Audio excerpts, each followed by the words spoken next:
Hello everyone, আসসালামু আলাইকুম। কী অবস্থা সবার?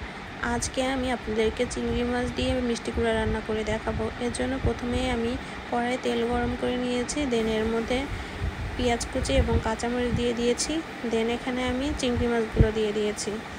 এখন এর মধ্যে আমি 1 টিস্পুন লবণ, 1 টিস্পুন পেঁয়াজ বাটা, 1 টিস্পুন আদা রসুন বাটা দিয়ে দিয়েছি। দেন এখানে আমি হাফ টিস্পুন হলুদের গুঁড়া, হাফ টিস্পুন ধনিয়া গুঁড়া, হাফ টিস্পুন জিরা গুঁড়া এবং 1 টিস্পুন শুকনো মরিচের গুঁড়া দিয়ে নিয়েছি। দেন এগুলো খুব ভালোভাবে কষিয়ে নিচ্ছি। আমি সামান্য একটু পানি দিয়ে ভালোভাবে কষিয়ে নিচ্ছি।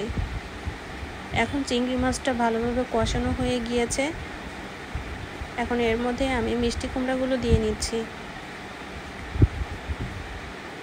আমার নতুন নতুন ভিডিও যদি আপনাদের ভালো লেগে থাকে তাহলে অবশ্যই আমার পেজটা ফলো দিয়ে পাশেই থাকবেন।